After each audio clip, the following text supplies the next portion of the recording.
A very good afternoon everyone. I hope you are doing well. आप अच्छा कर रहे होंगे और अच्छे से पढ़ाई कर रहे होंगे यार, सबसे इम्पोर्टेंट बात वो है। देखिए बहुत सारे बच्चे मेरे को ये कहते हैं कि सर हम लास्ट जगह फलाना जगह पढ़ते थे या लास्ट जगह हम उस सो इन सो संस्था में थे। तो देखिए सर मैं आज बहुत स्पष्ट कर देता हूँ हर एक बच्चे को जो भी यूट्यूब पे मुझे सुन रहा है या फिर जो भी जहाँ पे भी वीडियोस को सुनने को मिलेगा, वो बात बिल्कुल स्पष्ट ही है सर कि अगर आपको जज बनना है, then there is no need of coaching कोई आवश्यकता नहीं है। पहली बात ही समझिए, कोचिंग सिर्फ इसलिए आ रहे हैं क्योंकि वो आपका समय बचा रही है। समझ में आई बात? जैसे आपको जजमेंट राइटिंग मोड राइटिंग करना है तो आप या तो पीवी नाम जोशी खरीद के लाएंगे या फिर आप जो अभी छत्तीसगढ़ की जो रैंक 1 2 थी, क्या नाम है वो जो जजमेंट राइटिंग बुक आती है, नहीं जजमेंट राइटिंग की 1 2 बुक और आती है, इंग्लिश मीडियम की आती है, उनको आप पढ़ेंगे। एक कोई सिंह करके है, उनकी बुक है, दिल्ली में उनकी 36वीं रैंक थी और छत्तीसगढ़ में फर्स्ट रैंक थी उनकी। आप उनकी बुक लाएंगे तो आप उनकी बुक को लाके पढ़ेंगे, मैं आपको सीधा फॉर्मेट लिखाऊंगा। आप अपने ई कोर्स पे जाके जजमेंट राइटिंग या फिर ऑर्डर यहाँ के सैंपल डाउनलोड करेंगे, मैं आपको सीधा दूंगा। कोचिंग का उद्देश्य होता है समय बचाना। कोचिंग का उद्देश्य क्या है? समय बचाना।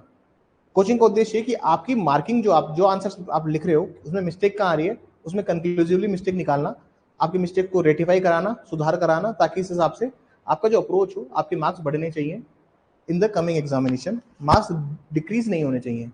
कोचिंग का उद्देश्य ये होता है। कोचिंग का बेसिकली उद्देश्य यही होता है कि आपका स्कोर बढ़े और आपको एडवांटेज मिले अदर स्टूडेंट्स। अगर कोई संस्था आपको लग रहा है कि आपका समय उल्टा खा रही है तो भैया उस कोचिंग को छोड़ो, बचा कुछ समय आप बचा लेंगे और एग्जाम निकाल लेंगे। कोई मतलब नहीं है घंटों घंटों पढ़ा के। आपको क्या लगता है कि मैं पढ़ा नहीं सकता कोई चीज़ें, लेकिन मुझे पता है सर स्ट्रेट फॉरवर्ड हमें जाना पड़ेगा और चीज़ों को करना पड़ेगा। स्पून फीडिंग नहीं चलती है, स्पून फीडिंग नहीं चलती है। मैं आपको ऑर्डर दे सकता हूँ, ऑर्डर के रिगार्डिंग सवाल पूछ सकता हूँ, अगले दिन आपको सवाल लिख के देना है। अगर आप नहीं लिख के दे रहे हैं तो इसमें आपकी खामी है।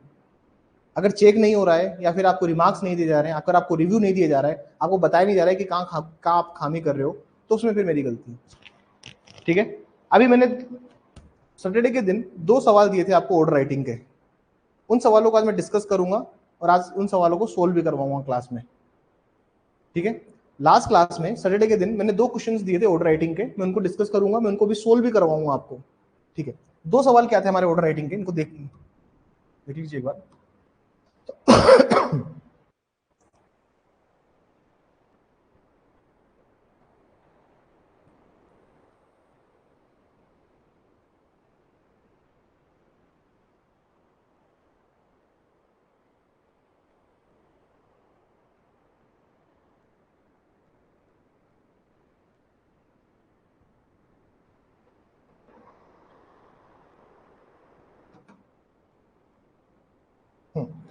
This is the format. इसको थोड़ा सा डिस्कस करते हैं। ठीक है, ये हमने टेस्ट लिया था और आपको सारे पेपर ऐसे ही फॉर्मेट में मिलेंगे। ठीक है सर, इसमें जगह दी हुई थी और सवाल क्या था, सवाल एक बार पढ़ लेते हैं। Somesh and Lankesh are in dispute over the position of ownership of 12 acre of non agriculture land. ठीक है सर, चाहूँ तो इस पर कॉपीराइट क्लेम कर सकता हूँ, चाहूँ तो इस पर क्या क्या कर सकता हूँ, कॉपीराइट क्लेम। ये अपने सवाल है और एक अपनी कोचिंग के सवाल आपको कहीं और नहीं मिलेंगे, न तो प्री के मिलते थे कहीं पे और न ही मेंस के मिलेंगे। हर एक सवाल जो होता है वो सवाल उस आरजीएस को पैटर्न को ध्यान में रखते ही बनाया गया है। सवाल ऐसे होते हैं कि आपका थोड़ा दिमाग चलना स्टार्ट हो जाए। ये बिल्कुल इजी से बेसिक से स्टार्ट कर रहा हूँ और बेसिक से मैंने ऑर्डर राइटिंग पूछे हैं, बेसिक ऑर्डर है ये सारे। Somesh and Lankesh are in dispute over position of ownership of 12 acre of non agriculture land. Somesh has filed a civil suit for the declaration and the injunction, claiming rightful ownership and seeking to restrain Lankesh from interfering with property. During the pendency of the suit, Lankesh filed an application under Order 40 Rule 1 of the CPC for the appointment of a receiver to manage the disputed land, alleging that there is likelihood of estate mismanagement, and Somesh opposes the application, stating there is no need for the receiver, property is being properly maintained, and no exceptional circumstances exist to warrant such appointment. Frame a reasoned order on the application for the appointment of a receiver. सवाल पढ़िए। सोमेश और लंकेश के बीच 12 एकड़ की कृषि भूमि के स्वामित्व और कब्जे को लेकर विवाद है। सोमेश ने स्वयं को वैध स्वामी बताते हुए घोषणा और निश्चित आज्ञा के लिए दीवानी वाद दायर किया है। जिसमें लंकेश को संपत्ति में हस्तक्षेप करने की मांग की गई है। वाद लंबित रहने के दौरान लंकेश ने सिविल प्रक्रिया संहिता के आदेश 40 नियम 1 के तहत एक प्रार्थना पत्र दायर किया है, जिसमें विवादित भूमि के प्रबंधन हेतु रिसीवर की नियुक्ति की मांग की गई है। यह आरोप लगाते हुए कि संपत्ति नष्ट होने या दुरुपयोग होने की संभावना है। इस आवेदन में सोमेश ने विरोध किया है, कहते हुए कि संपत्ति का समुचित रूप से रखरखाव किया जा रहा है और रिसीवर की नियुक्ति कोई असाधारण परिस्थिति मौजूद नहीं है। उपरोक्त तथ्यों के आधार पर रिसीवर की नियुक्ति हेतु आवेदन का एक कारणयुक्त आदेश तैयार कीजिए। कारणयुक्त आदेश तैयार कीजिए। This is the question, this is the basic question जो हमने पूछा है। ठीक है सर, हमेशा एक जो मैंडेट चीज हम करते हैं वो है डायग्राम। एक डायग्राम में जल्दी से बना देता हूं सर इसका। सर दो पार्टीज है, सोमेश वर्सेस लंकेश का मैटर है। ठीक है, सोमेश वर्सेस लंकेश का मामला है। अगर सोमेश ने सूट फाइल किया किसका, डिक्लेरेशन का और इंजंक्शन का, तो कहने का मतलब ये है उसने पोजीशन का सूट फाइल किया है क्या? नहीं सर, उसने पोजीशन का सूट फाइल नहीं किया। तो मतलब प्रॉपर्टी के पोजीशन में कौन है? सोमेश। प्रॉपर्टी के पोजीशन में कौन है? सोमेश। अगर वो पोजीशन में नहीं होता तो फिर वो किसके लिए सूट फाइल करता? पोजीशन के लिए होता ना, पोजीशन के लिए भी सूट फाइल करता, लेकिन उसने पोजीशन के लिए सूट फाइल नहीं किया, मतलब प्रॉपर्टी के कब्जे में कौन है? सोमेश। बिल्कुल बेसिक चीज समझिए। दो चीज उसने मांगी है कोर्ट से, एक उसने डिक्लेरेशन मांगा है 34 के अंदर एसआरए 34, और एक उसने इंजंक्शन मांगा है सेक्शन 38 एसआरए। ये एसआरए का ऑर्डर है। ठीक है ना, किसका ऑर्डर है? एसआरए का ऑर्डर है। दो चीज उसने मांगी है। ठीक है, लंकेश क्या करता है सर? लंकेश ऐसा करता है, लंकेश इसके साथ में एक एप्लीकेशन लगाता है। रिटर्न स्टेटमेंट तो फाइल करता ही है, उसके साथ में एक एप्लीकेशन भी फाइल कर देता है, और एप्लीकेशन में बोलता है कि यार एक जो प्रॉपर्टी किसके कब्जे में, सोमेश के कब्जे में है, उसके लिए एक रिसीवर की नियुक्ति की जाए। और रिसीवर की नियुक्ति के अंदर आपको पढ़ा हो तो ऑर्डर 40 रूल 1 बोलता है wherever there is just and convenient for the court. तो जस्ट एंड कन्वीनियंट है, जब भी कोर्ट को न्यायोचित या उचित लगता है तो न्यायालय क्या कर सकता है? रिसीवर की नियुक्ति कर सकता है। कोई स्ट्रेट फॉरवर्ड रूल नहीं है इसके रिगार्डिंग। ठीक है, अब ये विरोध कर रहा है और ये कहता है, उसके रिप्लाई में जब एप्लीकेशन लगी तो उसके रिप्लाई में सोमेश बोलता है कि देखो एक्स्ट्राऑर्डिनरी सर्कमस्टांसेस नहीं है, कोई असाधारण परिस्थितियां मौजूद नहीं है, मैं संपत्ति का सही से रखरखाव कर रहा हूं। There is no need to allow such application, कि ऐसे आवेदन को स्वीकार किया जाए, उसकी कोई परिस्थिति यहाँ पर मौजूद नहीं है। अब इसमें मैंने क्या ऑर्डर लिखा है, इस ऑर्डर को देखिए। द कोर्ट ऑफ सिविल जज, जो भी नेम और डिस्ट्रिक्ट राजस्थान जो भी आप लिखना चाहें, civil suit number CIS number plaint. अब सोमेश सन ऑफ एक्स, तो ये प्लेंटिफ है और ये रेस्पोंडेंट है किसमें? एप्लीकेशन में। क्योंकि एप्लीकेशन कौन फाइल किया है? डिफेंडेंट ने फाइल किया, तो डिफेंडेंट एप्लीकेंट हो गया है। ठीक है सर, वो रेस्पोंडेंट उसके लिए। अब एप्लीकेशन किसके अंडर फाइल हुई है? Application under order 40 rule 1 of the CPC seeking appointment of the receiver. ठीक है सर, रिसीवर की नियुक्ति के लिए क्या किया है? एप्लीकेशन लगाई गई है। प्रेजेंट कौन कौन है? इनके वकील फलाना के वकील और ये वकील मौजूद है। मैंने ऑर्डर लिख दिया और डेट लिख दिया इधर सो एंड सो। ठीक है सर, डेट लिखी, डेटेड लिख दिया, जो भी डेट है अपनी। पहला पैराग्राफ हमेशा उसका होता है कि किसके लिए ये, किस चीज के लिए आपका ये आवेदन किया गया है। ठीक है sir, this order is in respect of the application filed by the defendant Lankesh under order 40 rule 1 seeking the appointment of receiver और the such property that is 12 acre of agricultural land currently in the possession of the plaintiff Somesh, currently in the possession of the plaintiff Somesh। तो हिंदी में भी मैं दिखा दूंगा आप लोगों को। कंटेंशन ऑफ द पार्टीज की, पार्टीज की क्या क्या कंटेंशंस हैं, चाहे तो आप हेडिंग बना के भी लिख सकते हैं। There are no straight jacket formula कि ऊपर नीचे हो जाएगा चलेगा। देखिए सर, ऑर्डर राइटिंग में ऊपर नीचे होता है चलता है, लेकिन सिविल राइटिंग में ऊपर नीचे नहीं कर सकते। सिविल राइटिंग में देयर आर सर्टेन फैक्ट्स, वो पैराग्राफ हमेशा सेम रहने चाहिए, जैसे हमने देखा और पढ़ा। सेकंड, अब सेकंड जो पॉइंट है, यहाँ पर मैंने प्लेंटिफ के फैक्ट्स नहीं लिखे हैं, यहाँ पर मैंने किसके फैक्ट्स लिखे हैं? डिफेंडेंट के, क्योंकि डिफेंडेंट एप्लीकेशन लगाई है। ये एप्लीकेशन किसने लगाई है? डिफेंडेंट लगाई है। ये पैराग्राफ ऊपर नीचे जा सकते हैं, जैसे लास्ट टाइम पे जब मैंने बताया था आपको एक सैंपल में, तो मैंने यहाँ पे प्लेंटिफ के फैक्ट लिखे थे, लेकिन अब मैं यहाँ पे डिफेंडेंट के फैक्ट लिख रहा हूँ, क्योंकि एप्लीकेशन किसकी है? डिफेंडेंट की। प्रतिवादी ने क्या किया है? आवेदन किया है। तो डिफेंडेंट क्या कहता है? Alleged that the suit property is subject to dispute and there are exist of risk of its misuse, wastage, illegal transfer during the pendency of the proceeding. It is further argued that the appointment of a neutral receiver would safeguard the interest of the both parties until the matter is finally adjudicated. ये जो पूरी line है sir, ये जो पूरी line है, ये आपको ऑर्डर 40 में मिलेगी। कहाँ मिलेगी? ऑर्डर 40 में मिलेगी। Now come to the paragraph number 3. The plaintiff on the other hand has strongly opposed the application, stating that he is in settled position of the land and there is no mismanagement or a danger to the property. It is further submitted that no extraordinary circumstances exist which would justify the appointment of the receiver and thus such appointment would unnecessarily interfere with the position and the cause prejudice. मतलब ऐसा है sir कि unnecessary किसी के अब आप receiver appoint कर दोगे तो अननेसेसरी किसी का इंटरफेयर की आवश्यकता नहीं है। अगर आप अपॉइंट करोगे तो उससे प्रीजुडिस होगा कोर्ट को। अब यहां से लॉ लिखना स्टार्ट किया मैंने। It is the settled principle of law that the power to appoint a receiver is a discretionary must be exercise judiciously. आप न्यायपूर्ण ही उसका उपयोग करते हो। A receiver is not to be appointed merely because there is a dispute, but only case where there is a prima facie proof of risk of property. Prima facie proof क्या है? क्या उसने सबमिट किया है prima facie proof? क्या प्रथम दृष्टया संपत्ति को नुकसान हो सकता है? क्या उसने ऐसा सबमिट किया है? नहीं सर, उसने ऐसा सबमिट नहीं किया है। Property being wasted, alienated, materially damaged, and no other adequate remedy is available. The Honorable Court in the case Krishna Kumar Birla versus Rajendra Singh Lodha 2008 SC Supreme Court held that the appointment of a receiver is an extraordinary remedy and should not be restored to unless there is a compelling necessity. फिर upon pursuit of the pleadings and the material record, it is evident the plaintiff is presently possession of the suit land. No cognate evidence has been placed by the defendant. मतलब प्रतिवादी ने तो कोई साक्ष्य दिया नहीं है. No cognate evidences has been placed by the defendant to suggest any acts of wastage, damage or threat of alienation that would necessitate the appointment of a receiver. The balance of convenience is in favor of the plaintiff who is in possession. The defendant's apprehension appears to be vague and speculative. This is the proper language you have to catch.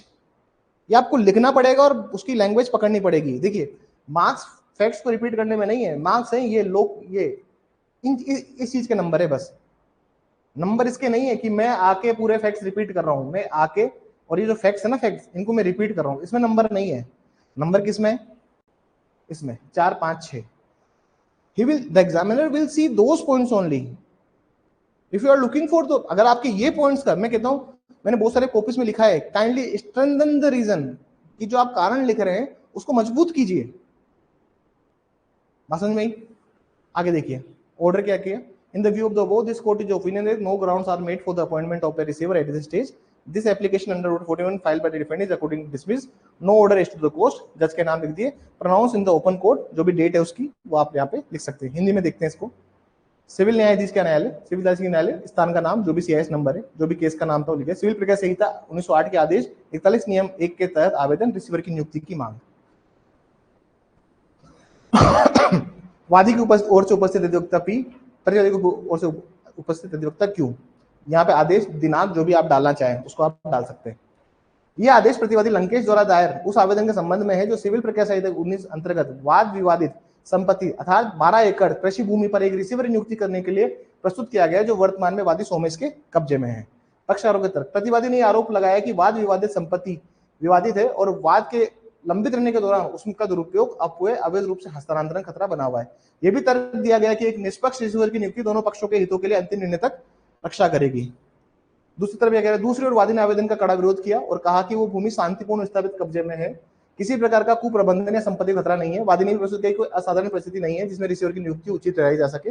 इस प्रकार की नियुक्ति उनके वैध कब्जे में अनावश्यक हस्तक्षेप करेगी और उन्हें हानि पहुंचाएगी। ये विधि का स्थापित, अब यहाँ से लो लिखना है, 4, 5, 6 ये बेसिकली लो लीगल पैराग्राफ होते हैं, ठीक है। ये विधि का स्थापित प्रश्न है कि रिसीवर की नियुक्ति शक्ति विवेकाधीन है होती है, इसका प्रयोग न्याय संगत ढंग से किया जाना चाहिए। केवल इस आधार पर कि संपत्ति विवादित है, रिसीवर की नियुक्ति नहीं की जा सकती जब तक कि ये प्राथमिक दृष्टि से प्रमाणित ना हो कि संपत्ति के अपव्यय, विनष्ट या स्थानांतरित होने का खतरा है और कोई अन्य प्रभाव है। माननीय सर्वोच्च न्यायालय ने कृष्ण कुमार बिरला बनाम राजेंद्र सिंह लोधा के मामले में यह निर्णय दिया कि रिसीवर की नियुक्ति का असाधारण उपाय केवल अत्यंत आवश्यक परिस्थिति में ही इसका सहारा लिया जाना चाहिए। मतलब as a matter of routine आप उसको एक्सरसाइज नहीं करते। रिसीवर की अब नियुक्ति को मैं करना चाहता हूं तो as a matter of routine मैं नहीं कर सकता। मुझे अगर रिसीवर नियुक्त करना है तो देयर मस्ट बी, तो सर ये जो ऑर्डर है ये किसका ऑर्डर लिखवाया है मैंने? अपॉइंटमेंट ऑफ रिसीवर का ऑर्डर है ये, ठीक है ना, जिसमें एसआरए भी पूछ लिया, जिसमें सीबीसी भी पूछ लिया। बात समझ में आई सर? अभिलेख में उपलब्ध याचिकाओं और साक्ष्यों का अवलोकन करने पर स्पष्ट होता है कि वादी वर्तमान में वाद विवादित कब्जे में है। प्रतिवादी द्वारा कोई ऐसा ठोस प्रमाण प्रस्तुत नहीं किया गया है जिससे प्रतीत होता है कि संपत्ति का अपव्यय, क्षति, हस्तांतरण की संभावना है जो रिसीवर की नियुक्ति को आवश्यक बनाए। संतुलन की दृष्टि से भी वादी के पक्ष में जो वर्तमान के कब्जे में प्रतिवादी की आशंकाएं अस्पष्ट अनुमानित प्रतीत होती है। उसमें आदेश दे दिया, उपयुक्त तथ्यवाद पर रिसीवर की नियुक्ति को आधार नहीं, अतः प्रतिवादी द्वारा निरस्त किया जाता है। पक्षकारों के बीच कोई आदेश नहीं और ओपन न्यायालय में दिया गया है। अब अगला जो केस मैंने, अगला जो सवाल मैंने आपको दिया था लास्ट क्लास में उसको देखते हैं, रमेश और सुरेश वाला, ठीक है ना सर।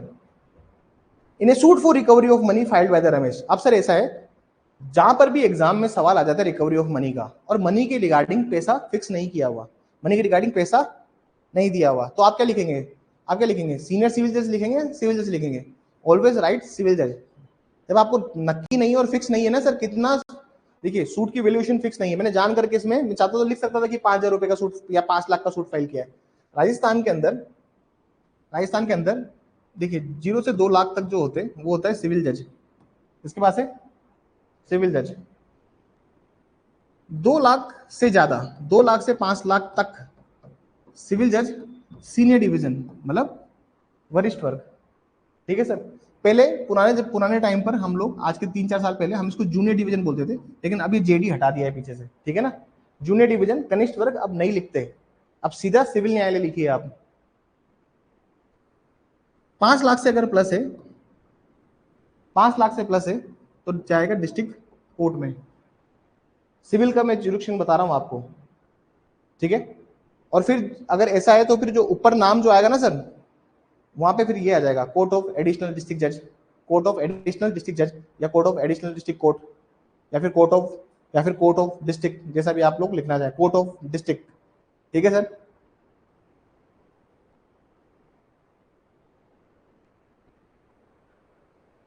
एक यहाँ पर प्रिसाइडिंग ऑफिसर लिखना छूट गया है, क्या क्या छूट गया है यहाँ पर, यहाँ पर एक प्रिसाइडिंग ऑफिसर लिखना क्या मिस हो गया यहाँ पर, प्लीज प्रिसाइडिंग ऑफिसर मेंशन कीजिएगा, ठीक है ना। जो फॉर्मेट है अपना उसमें प्रिसाइडिंग ऑफिसर को मेंशन कर दीजिएगा।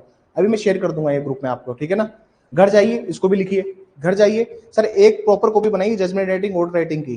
कोई सा भी एग्जाम हो, जीवन का कोई सा भी एग्जाम हो, वो judgment writing order writing copy रहनी चाहिए। और जितने भी फॉर्मेट शेयर किए जा रहे हैं घर जाके लिखिए। जब तक रिजल्ट नहीं आएगा लॉ पढ़ने में तो बुद्धि लगेगी नहीं, तो जब तक जजमेंट राइटिंग ऑर्डर राइटिंग कर लो, क्योंकि 40 नंबर का मामला है सर। कितने नंबर का मामला है? It is a matter of 40 marks. तो 40 मार्क्स हल्के नहीं होते हैं सर। 140 कट ऑफ गई थी, 141 कट ऑफ गई थी जनरल की लास्ट टाइम इंटरव्यू के लिए। तो और एक बच्चा 100 भी लाया है, या एक बच्चा 130 भी लाया है, या एक बच्चा 120 भी लाया है। तो बिल्कुल याद रखिए सर इस बात को, एक एक नंबर से, बूंद बूंद से घड़ा बढ़ता है। और राजस्थान में एक एक नंबर से ही सिलेक्शन होते हैं। एक एक दो दो नंबर पे बच्चे फेल हुए हैं लास्ट टाइम इंटरव्यू में, और वो बच्चे मिलने आए।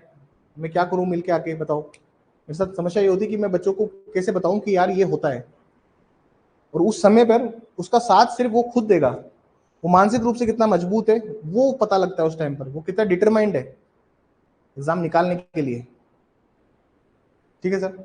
अब दूसरा सवाल पढ़ते हैं अपन। दूसरा सवाल क्या कह रहा है? In a suit for recovery of money filed by Ramesh against Suresh defendant, मतलब दो पार्टी थी सर, एक है रमेश वर्सेस सुरेश। रमेश वर्सेस सुरेश का मामला था। The original defendant Suresh, the original defendant Suresh dies during the pendency of the proceeding, मतलब इसकी हो गई है डेथ।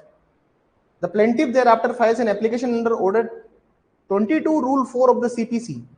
22(4) की एप्लीकेशन लगती है अगर आप किसी भी वादी या प्रतिवादी, मतलब उसको लेके आना चाहते हो, bringing legal heirs on the record, है ना।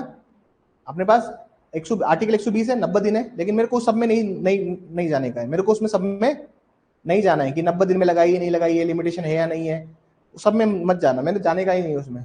सीकिंग सब्स्टिट्यूशन ऑफ सुरेश सन, सुरेश का एक बेटा, उसका नाम है महेश। सुरेश का एक बेटा नाम है, उसका नाम क्या है? महेश।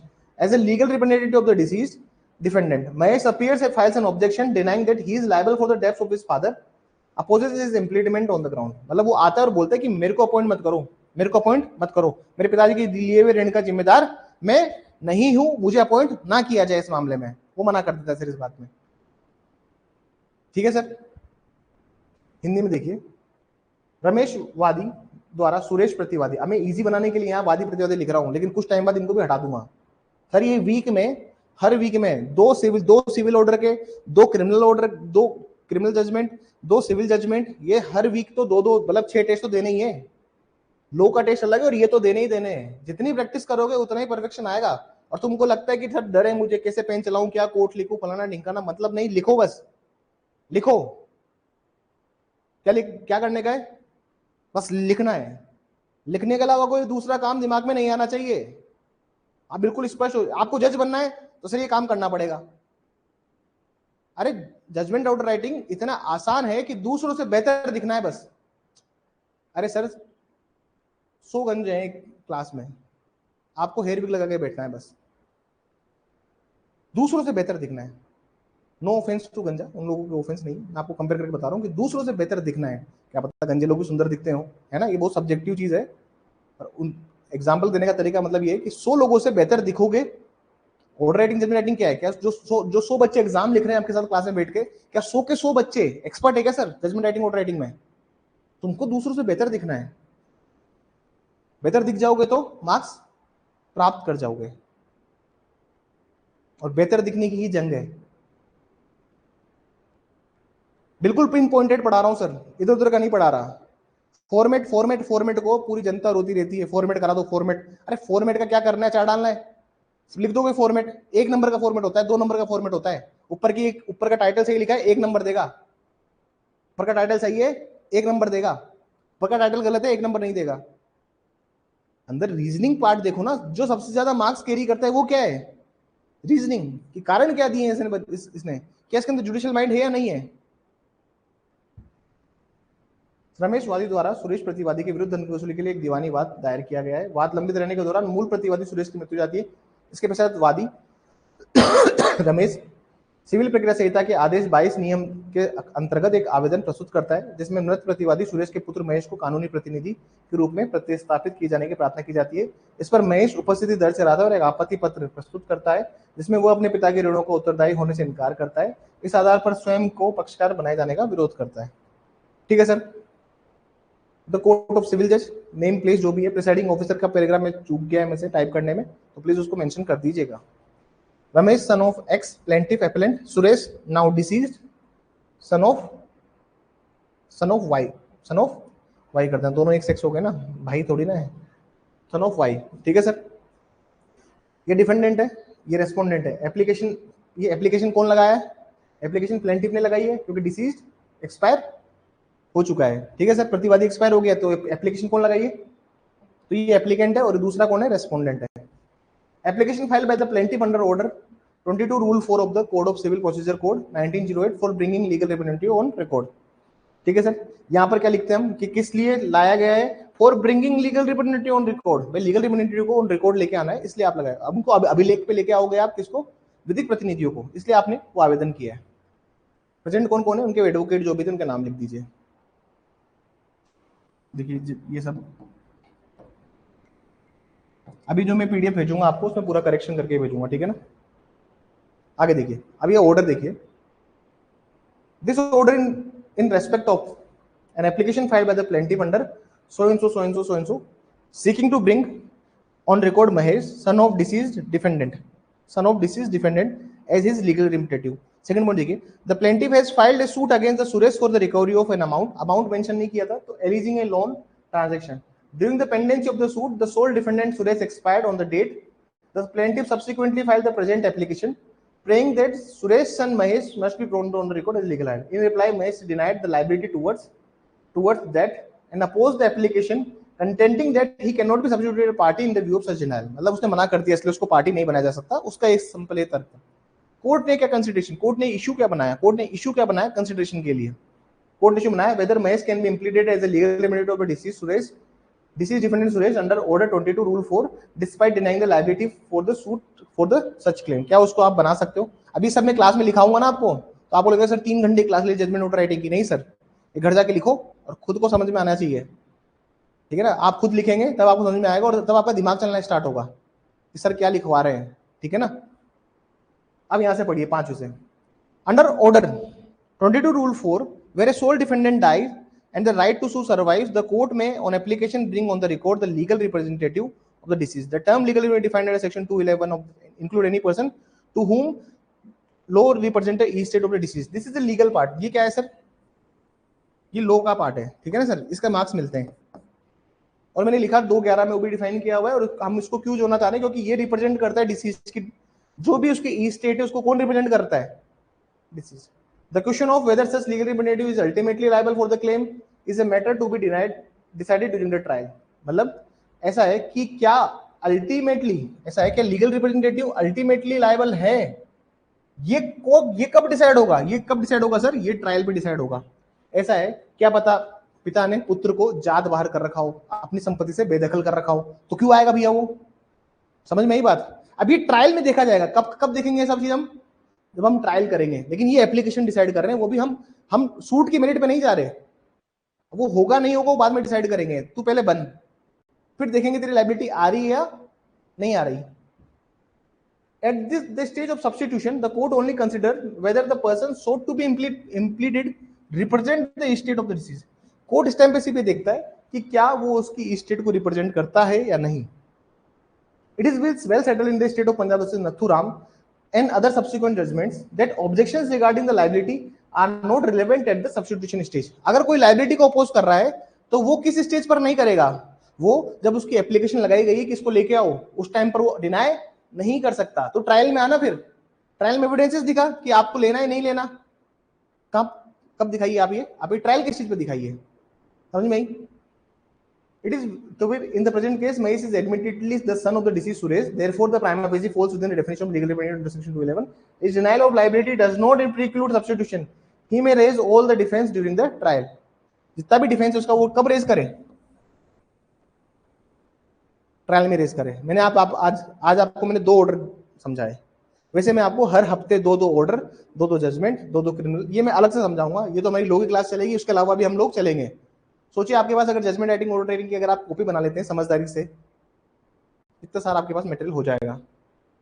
प्लीज सर 10 जगह फॉर्मेट के पीछे मत भागो। जो मूर्ख है वो बच्चे जो फॉर्मेट करते रहते हैं। फॉर्मेट के मार्क्स 1-2 नंबर हो सकते हैं, 10 नंबर का मामला है। तुमको अगर 1-2 नंबर को लेके खुश रहना है तो करते रहो फॉर्मेट, चिल्लाते रहो फॉर्मेट। लेकिन अगर तुमको मार्क्स लाना है ना सर, 7-8-9 7-8-9 आते हैं बच्चों के, तो तुम देखते हो ना 60-65 नंबर आ रखे हैं यार, टॉपर है उसके 65 नंबर एक पेपर में, दूसरे पेपर में 62 नंबर है। कैसे आए उसके मार्क्स? उसके मार्क्स आए जजमेंटिंग ऑर्डर राइटिंग से। समझ में आई? जजमेंट राइटिंग ऑर्डर राइटिंग की है, अगर जनरल में हो और रैंक प्राप्त करनी है तो जजमेंट राइटिंग ऑर्डर राइटिंग करो, उनकी अथाह प्रैक्टिस करो। तुमको क्लास में फॉर्मेट भी शेयर हो रहे हैं और चीज क्लास में शेयर करवाई जा रही है। कॉपी बनाइए, घर जाके मेहनत कीजिए। तो रिजल्ट ना आए तब तक हम लोग 2-5 क्लासेस जो हमने इधर डिवोट करिए, ये क्लासेस व्यर्थ नहीं जाएगी। बस शर्तें ये है कि आप हिम्मत करें लिखने का, कलम चलाएं अपनी। अरे गलत लिखोगे तो क्या करूंगा, डांटूंगा थोड़ी ना, ये समझाऊंगा ना कि इसको ऐसे नहीं ऐसे करने का है। एग्जाम में गड़बड़ करोगे उससे अच्छा तो ये कि यहाँ पर जितना सुधार सको सुधार लो। क्योंकि बच्चा क्या होता है सर, 1-2 अपने मन से लिख लेगा तो उसको लगता है कि वो आ गया, फिर सीधा तीसरा अटेम्प्ट कहाँ लिखता है एग्जाम के अंदर। हर बच्चा 1-2 खुद से लिखेगा और फिर तीसरा लिखता है सीधा एग्जाम के अंदर। अरे एग्जाम में तो हवा ऐसे कानों से हवा निकल जाती है, धुएं फूक जाते हैं कि क्या है सवाल में समझ ही नहीं आ रहा कि आप पूछना क्या चाहते हैं। एप्लीकेशन लगाएं, कोड कौन सा है, आधे बच्चे तो ये कंफ्यूजन है कोड कौन सा है, आधे बच्चे ये कंफ्यूजन है यार ये इशू कौन सा बनेगा, ये ऑर्डर है जजमेंट है। ये बिल्कुल याद रखिए आप स्पष्ट रूप से, इनकी प्रैक्टिस करो, अदरवाइज नहीं होगा और नहीं होगा। आपको मैं बहुत स्पष्टता से कह देता हूं, ये प्रैक्टिस के बिना नहीं हो सकते। तुमको लो आता है तो तुम कुछ भी लिखोगे, 1-2 नंबर दे देगा, लेकिन ये नहीं आएगा तो 0, 1, 2 के ऊपर नहीं आएंगे। ये वास्तविकता है, आपको नहीं समझ में आती जितनी जल्दी समझ लोगे। ठीक है sir. Hence there is no legal bar to implead Mahesh as the legal representative of the deceased defendant. Order में लिख दिया, the application under order 12 rule 4 is allowed. Mahesh son of late Suresh is hereby substituted as a defendant in the place of the deceased. ठीक है ना sir. Order में लिखोगे आप कि हम उसको सब्स्टिट्यूट करके इसको लेके आ रहे हैं ऑन द रिकॉर्ड पे तो लेके आए ना। The amended memo of the parties be filed within 7 days। भाई जो भी मेमो, जो भी आपको चेंजेस करने हैं 7 दिन के अंदर इसको अलाउ करो। देखो कोर्ट समय देता है, अगर कोर्ट ने कोई समय नहीं दिया है तो 14 दिन का समय होता है अमेंडमेंट के लिए। पढ़ा है आप लोगों ने ऑर्डर 6 रूल 17-18 के अंदर 14 डेज का टाइम पीरियड है, पढ़ा है हम लोगों ने। तो सर जैसे 7 दिन का समय दे दिया है, list the matter for the further proceeding on so and so date. और फिर ये जो भी ओट प्रोनाउंस इन ओपन कोर्ट, इसका जो हिंदी संस्करण है वो भी मैं टाइप ही कर रहा था जब आप आए। इसका हिंदी संस्करण टाइप करना रह गया, उसको टाइप करके अभी 1 घंटे में, क्लास के बाद 1 घंटे में आपको मिल जाएगा।